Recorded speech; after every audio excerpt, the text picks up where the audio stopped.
मेहरबान जी, good morning. मेहरबान जी, सबसे पहला सवाल आपसे मैं पूछूंगा आपके एक फेवरेट स्टॉक पर, जिस मुझे लग रहा है आपको शायद काफ़ी दुख हुआ होगा इस चीज़ को लेकर, लेकिन जो डेल्टा कॉप में डेवलपमेंट्स हुई जो गवर्नमेंट की तरफ से, और एक ऑलमोस्ट डेथ नेल की तरह से एक साउंड कर रहा है ये, क्या अब आप गिव अप कर रहे हैं इस बेट पर, या आपको अभी भी होप है यहाँ पर? सर, होप और गिव अप करने की बात नहीं है। हमें अंडरस्टैंड करना चाहिए कि डेल्टा कॉप ने जो प्रोजेक्ट लगाया था, कसिनोज की बात कर रहा हूँ, I think this has never been easy business for anybody. अगर इतना आसान बिजनेस होता तो ये सारे बड़े बड़े इंडस्ट्रियलिस्ट इंडिया में हैं जो पावर प्रोजेक्ट लगाते, सीमेंट प्रोजेक्ट लगाते, ये करते, टेक्सटाइल प्रोजेक्ट लगाते, आई थिंक उन लोग की इंडस्ट्री में जाता। तो this business is full of challenges. अगर आप ग्लोबली भी देखो तो there are very few entrepreneurs who have entered this business and all of them have done very very very very well over a period of time. तो ये challenges है, they keep on coming. It will be a matter of litigation, कहना difficult है कि कितना time लगेगा, what will be the final outcome, and I am no one to predict, because ये देश में जो सडन अनाउंसमेंट आते हैं, this remain challenges. It's not only for one industry, it could be for many other industries also. But अभी की बात delta की और कसीनो इंडस्ट्री की। दूसरे साइड पे हमें समझना चाहिए कि this is a cash cow for the state government and cash cow for virtually the central government also. So somewhere one can be hopeful कि something will come out. रही बात इंडस्ट्री की, आज तक I have never heard a single voice, including you, me, anybody for that matter, who says कि business will not keep on growing. अभी बीच में GST का आया था 28% टैक्स का, which Delta says they already been paying it. अभी mode of calculation change हो रहा है, सेटबैक है, बट कहीं पर हमें लगता है कि मार्केट विल एक्सेप्ट दैट। अभी आई पाई है तो डिमांड की, demand will ultimately be challenged. Obviously, it will be challenged. And I remember, I think Anuj, you also will agree, and I think मैंने आपको सुना भी था कि this is a thing which has come. It's a setback. It doesn't look very practical, but it's a setback. So 100% it's a setback. Somewhere I feel something will get worked out. It may take its own time. Litigation India may doesn't happen in a hurry. Things don't happen and in a hurry. But as far as business goes, I think this has always been full of challenges. There are all sorts of noise which keeps on happening.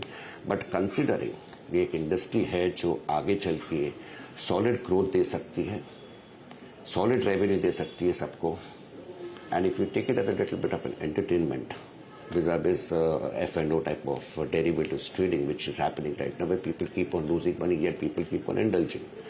Indians ultimately are the second biggest gamblers in the world. तो कहीं पर एक consensus आता है, and if this industry tends to be developed, we will have a very different story to say about Delta maybe a year later or a year and a half later. We don't know. But as of now, yes, मैं आपके साथ बिल्कुल सहमत हूँ। कहना difficult है what is going to be the ultimate outcome and what will happen. This type of things keep on happening. This is a thing which can have a legal litigation which will keep on going maybe for a few years also, I don't know. But it's unfortunate, it's sad. From a business angle, I don't think I have changed my view. I think it is a business which will keep on growing unless the regulator or the government comes up in a very big way against it. There could be some issues here and there which I hope will get ironed out over a period of time. बिल्कुल। खैर, anyway, ये business में, stocks में हमेशा इस तरीके के risk रहते ही हैं। फार्मा में अच्छा मोमेंटम आ रहा है आज। मेहरबान जी, कोई फार्मा में पिक्स आपकी? औरोबिंदो में शानदार मूव है आज खास तौर से। Yeah, I think I would like to honestly stay away from pharma. I think ये मार्केट वैसा टाइम आ गया है कि one has to be very very very selective. अगर कोई भी 5 करोड़ का चेक आपको देता है, बोलता है मुझे मार्केट में इन्वेस्ट करना है, मैं आपको कहता हूँ कोई भी फंड मैनेजर को पूछो, I think investing incremental money for anybody has become a very big challenge. हमारे सामने challenges have come in all types of faces. Oil price देखिए, करेंसी देखिए, बॉन्ड यील्ड्स देखिए, करंट अकाउंट डेफिसिट देखिए, inflation देखिए।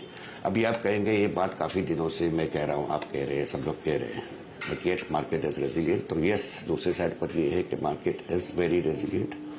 Market में पैसे आते रहते हैं, खास करके रिटेल मनी के। सो इट इज पॉसिबल, ये रिजल्ट सीजन आएगा, result season if it is good, market में surprises on the upside for some more time to come. But कहीं पर एक storm is brewing and we have to be a little bit careful and avoid all expensive stocks. So रही बात pharma की, I think in terms of valuation, certainly they are not very expensive now. They have been beaten down, and possibly that is what is happening. कि लोगों को समझ में नहीं आता क्या करने का. IT में लोग went on buying at lower levels, and yet IT is keeping on hitting them. So pharma somewhere is becoming a little bit of a defensive pick also, and people are thinking. और मैं बात में सहमत नहीं हूँ. Public सोचती है कि अगर रूपी डेप्रिशिएट होता है तो it benefits exports and pharma exports. But the fact is that market itself has become very challenging as far as regulatory thing goes abroad also, especially in the US and the Europe.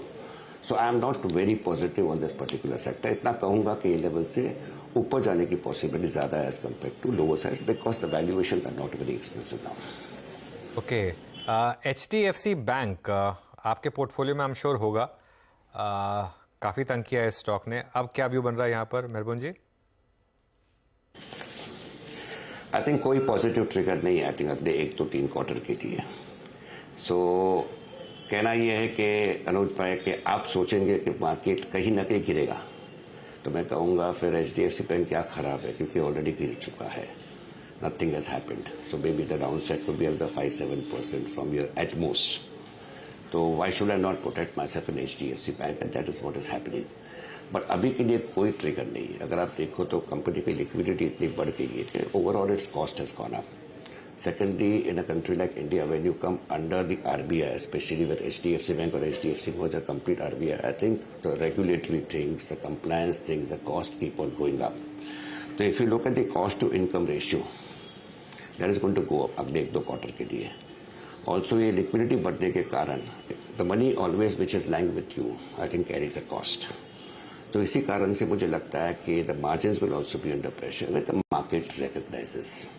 Weightage पड़ेगा every quarter में या every month में, every 2 months में. You will keep on seeing this movements.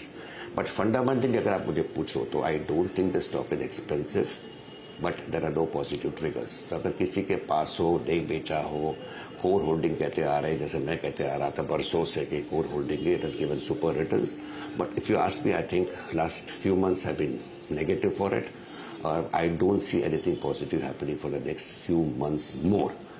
Again, like pharma, this is a bigger thing. The downside, according to me, is not going to be more than 5% over here. Though there are no reasons to be positive on the stock अगले 1 or 2 quarters के लिए. Okay, बिल्कुल. अच्छा, तो इस समय आप कहाँ इन्वेस्ट कर रहे हैं मेहरबान सर? फिर फ्रेश इन्वेस्टमेंट, फ्रेश पैसा कहाँ डाल रहे हैं? I think there are individual stocks. मैं कहूँगा कि मोमेंटम ने मार्केट को काफ़ी ऊपर खींच लिया है. काफ़ी सारे स्टॉक्स बहुत बढ़ गए हैं. एंड अगले पिछले 25-26 साल में अनुज पर एक चीज़ मैंने सीखा है कि पब्लिक देखती है कि ये स्टॉक यहाँ से यहाँ आया है तो खरीदना चाहिए. पब्लिक भूल जाती है कि अगर ये 300 रुपये का स्टॉक अगर 1800 रुपया हो गया और 1800 का 1500 आ गया, it doesn't make the stock cheap in any way. The point is you don't see the price at which the stock has gone up. You see the price from where the stock had gone up very sharply.